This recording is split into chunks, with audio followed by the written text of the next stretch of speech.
Madam, ఒకసారి ఏం జరిగిందంటే ఏదో నా గొంతు పట్టుకుని పైకి లేపేసింది. చాలాసేపు అరిచాను, కానీ నా మాట ఎవ్వరికి వినిపించలేదో ఏమో తెలీదు, కానీ చచ్చిపోయానని అనుకున్నాను. ఆ దేవుడి దయవల్ల బయటపడ్డాను. కానీ అసలు ఆ రోజు తలుచుకుంటేనే చాలా భయంగా ఉంటుంది. అవును మేడం, మొన్న నైట్ నాకు ఇక్కడ ఏదో కనిపించింది మేడం. అప్పటి నుండి భయంగా ఉంది మేడం. అయితే మీరు చెప్పేదాన్ని బట్టి ఈ ప్లేస్ చాలా డేంజర్గా ఉన్నట్టుంది.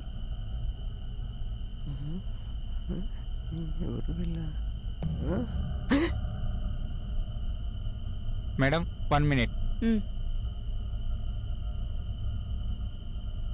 అరే ఈ ఎవరు అక్కడ? పద. ఒకటే సార్ వదిలేండి సార్ వదిలేండి సార్. అది మీకు రేపు తెలుస్తుంది. సార్ వదిలేండి సార్.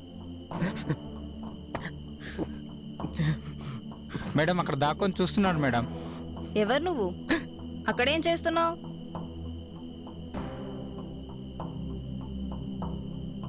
చెప్పు. చెప్తాను మేడం. ఇంతకుముందు ఈ బంగ్లాలో నేను వాచ్మెన్గా పనిచేసేవాను మేడం.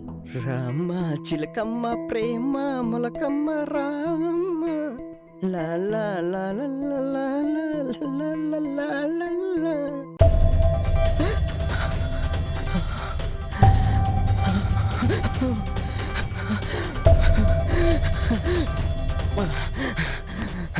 అప్పుడు ఈ బంగ్లాలో ఉన్న మా అమ్మగారిని వాళ్ళ పిల్లల్ని ఎవరో గుర్తు తెలియని వ్యక్తులు అతి దారుణంగా చంపేశారు మేడం.